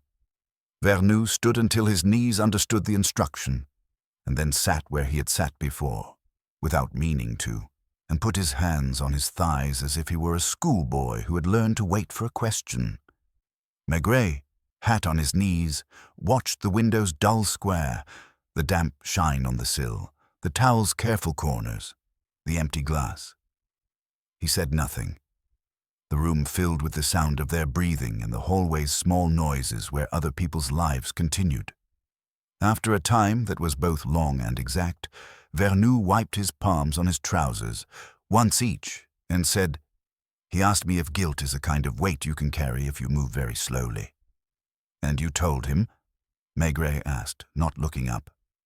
"I told him I didn't know," Vernou said, and then, as if surprised by the truth, "I lied." The room received the lie without protest, as rooms do. Maigret kept his eyes on the dull square of glass. "What did you tell him?" he asked finally. "When you lied?" Vernou's voice came out of his chest like something carried too long. "That a man can keep moving and the weight will learn to ride. That if you partition the load, you can arrive standing. It isn't true. The load learns your step. It climbs higher." Odette's gloves made that little sound again, 2 dry leaves acknowledging wind. Simenon, who had been watching the table edge as if it were a ledger's margin, reached and touched the ashtray with a forefinger. "You struck a match," she said to Vernou, not accusing. "Half burned, then dropped. He didn't smoke. You do, when you are required to speak in an enclosed space." Vernou looked at the ashtray as if it had been placed there by someone else. "Yes," he said. "It went out. I didn't notice." Nolan's shoulders adjusted minutely in the doorway, a man accepting a wave he hadn't asked for. "He would have died without you," he said, not to soften anything, but to keep the lines separate. "He was going in that direction. You smoothed the road with numbers." Vernou flinched at the exactness. "I told myself the same," he murmured. Then I discovered I had told myself too many things that sounded like each other. Maigret lifted the glass on the table and set it down again. A faint ring remained, overlapping an older ring that had dried days ago. "He rehearsed," he said quietly. He closed the window halfway, opened it again. He folded the towel corners. He wiped the sill and rubbed the pane with his thumb. He made a place for the end to sit politely. He turned to Simenon. "You said he circled a date to persuade himself to begin." She nodded. "People who cannot live with errors sometimes cannot live with corrections either." Her pencil lay across her knee, steady. He copied figures like prayers and found they did not absolve. "It happens." Odette, still by the window, spoke as if into her own reflection. "He wrote to me that he had changed his name to see if it would change the sum. It didn't. I think he liked the civility of Leclerc. It behaves on the tongue. It belongs in a directory." Maigret let that settle. "His real name?" he asked, not as a challenge. Simenon glanced once, brief and almost apologetic, at the careful script on the note she had written him. "The missing clerk from the article," she said. "From the shipping company. The one who withdrew the money and never came back. Marcel Delmas. He wrote figures the same way. You could see it in the 7. He drew the bar through it like a man insisting on equality." Vernou closed his eyes a moment. "I thought so," he whispered. "He knew our books better than we knew his face." "The money?" Lognan asked, as if he were obliged to play his part in the conversation even here. "Gone?" Simenon spread her hands a little. "Returned by installment, perhaps. By arranging the world to fit for a while, or kept as ballast to see whether shame weighs less if it has francs in its pocket. The paper won't tell that kind of truth." Maigret did not answer. He had seen how men use money to balance what cannot be balanced. The concierge's step passed and receded. It made no difference to the room. Odette turned, finally, from the window. "He wanted to be the remainder that proves the sum instead of the error that ruins it," she said softly. "He asked me what becomes of a person who can no longer bear to be carried by columns. I told him to stand at a stove and watch water begin without him." Her face did not tremble. It had trembled before, in places no one saw. Maigret rose, large in the small space, and the chair legs made that dry sound on the rug. "Listen," he said to all of them. "We are not at the courthouse. We are in a room where a meticulous man decided the light. The examining magistrate will read his code. He will use words that behave. Before that, I want this to be said. There was a fraud, small as these matters go. Shabby rather than wicked. It involved sacks and names and a lamp made too clean. It provided sleep too, those who had forgotten how. A clerk who could not forgive himself tried to set it straight by existing under another name. He failed. He died in a way that leaves no one boasting." Vernou's hands, idle on his knees, opened as if they had only just learned they were empty. "Will you arrest me now?" he asked, flat, without resistance. "Not now," said Maigret. "We will walk to the quay together. You will sit at a table with bad ink. You will say more than you want, and less than I might ask. Captain Nolan will give his statement and then go back to rags. Madame Vernou will go home with her gloves and boil potatoes. Mademoiselle Bresson will return to figures that answer when spoken to. The clerk's death will become a line in a register. The river will ignore us. That is the extent of it." For a moment, no one moved. Then Odette exhaled, a sound barely larger than breath. "If I had answered his last letter differently," she began, and stopped, not because someone interrupted her, but because the sentence had nowhere to go. He had finished writing to the living. Simone said kindly. We only read afterward. Nolan put his cap on as if to steady what couldn't be steadied. It's raining, he observed from the doorway, the kind that misses shoulders. They smiled a little at the ordinary. They went down the stairs without ceremony, like tenants after a visit from the landlord. In the street, the rain behaved. Vernou walked between Odette and Maigret, like a man learning again how to carry his own weight. At the corner, the watchman from the lock raised a hand and scratched under his cap. He did not ask, and they did not tell. The tram bell answered itself and went on. At the quay, the air of the office had the smell of pencils chewed by men who would never admit to chewing them. Vernou took the chair by the wall and talked into his hands, more quietly as the talking became truer. Nolan said very little. His few words clinked like small coins.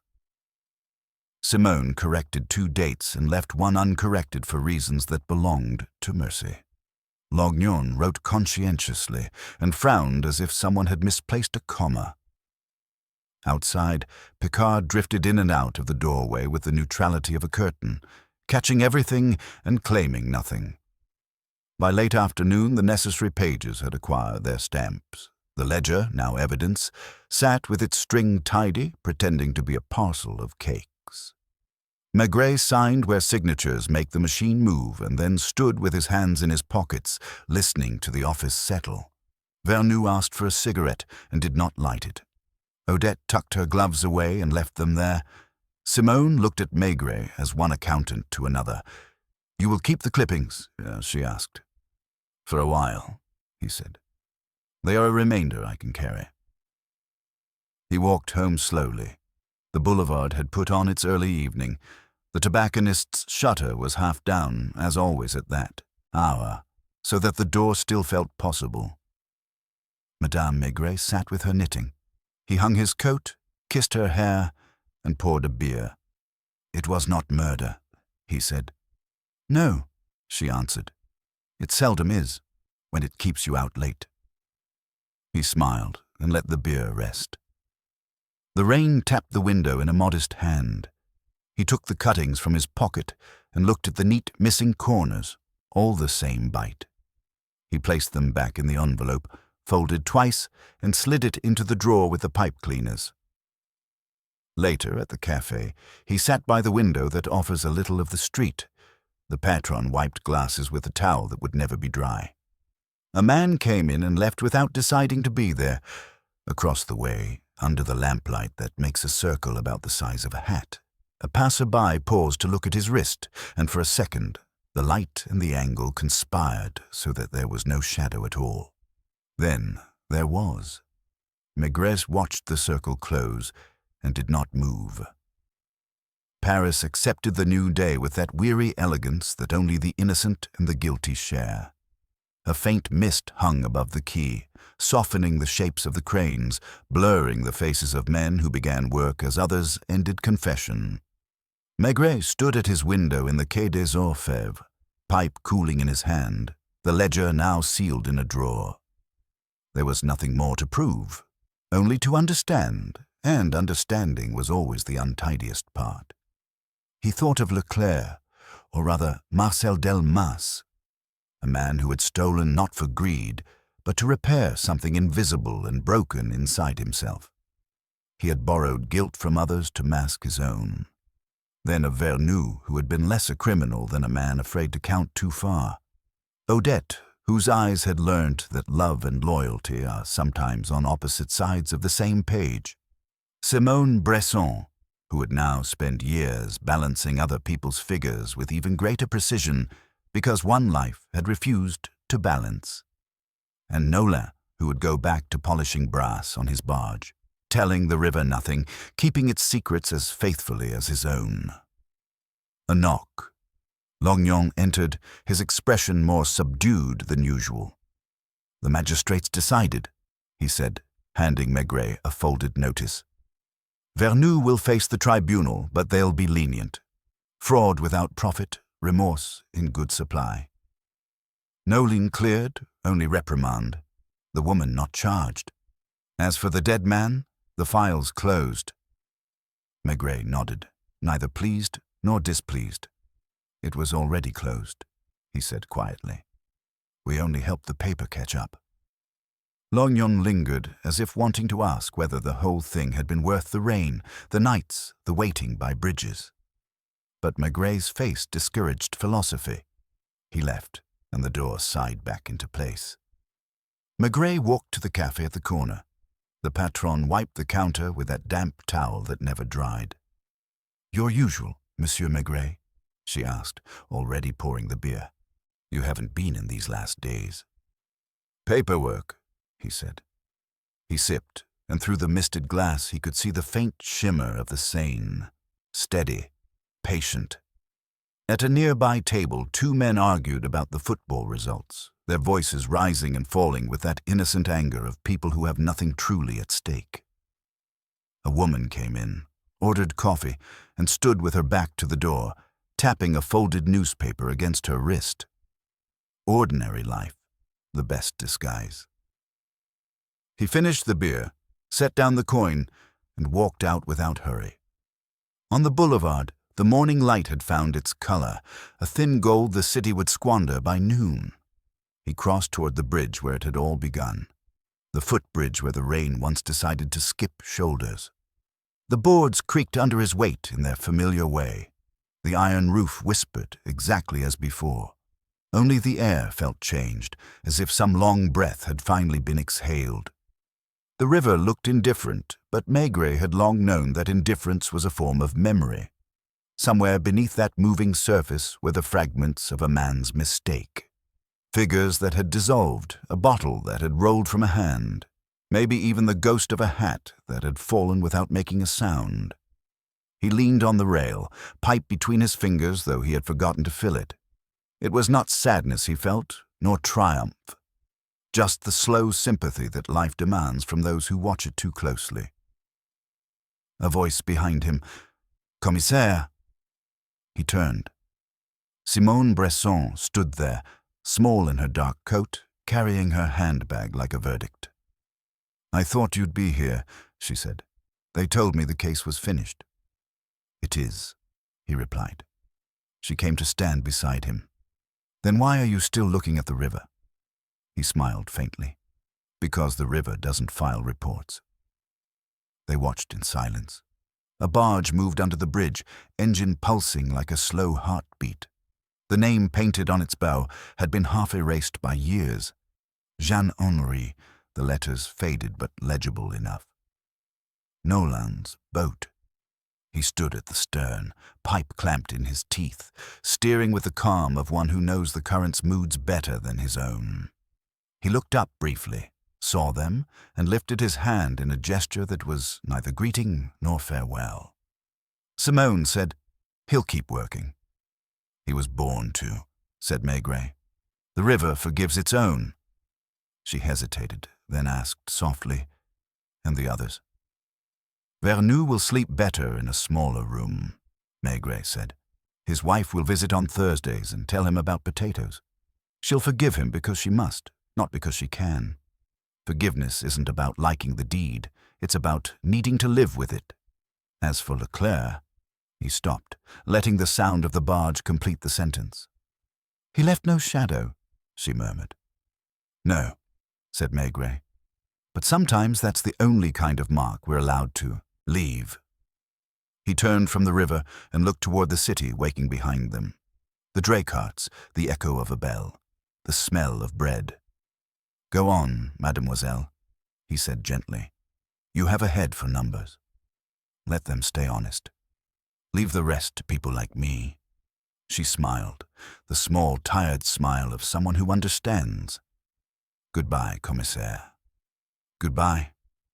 He watched her go until her figure dissolved into the pale crowd. Then he stood a moment longer.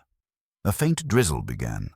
Soft, undecided, the sort of rain that remembers rather than arrives. He buttoned his coat, turned up the collar, and began the slow walk home. When he reached Boulevard Richard Lenoir, the air smelled faintly of roast coffee and coal smoke. Madame Maigret was airing the apartment, her sleeves rolled. You're early, she said. It must be finished. It is. She poured his coffee, and they sat, the silence between them companionable as ever. After a while, she said, Was he a bad man? Maigret shook his head. No, only a man who forgot that wrong and right aren't opposites. They're neighbors who share the same wall. She nodded, accepting the answer without needing to understand it. There's stew tonight. Good, he said. He reached for his pipe, tamped the tobacco, struck a match, and watched the first curl of smoke rise like the river mist. Outside, the boulevard glistened faintly from the new rain. He thought of all the men and women who would pass through his office in years to come, each carrying their small secret, their weight that refused to stay put. And he knew he would wait for them, as he always did, not to trap, but to listen until their stories told themselves. The clock ticked in the corner. The stew simmered. The rain continued in that soft, polite way it had the night the man with the dry shoulders came calling. And when Maigret finally leaned back, eyes half closed, it was with the quiet satisfaction of someone who had not solved a crime so much as understood a soul.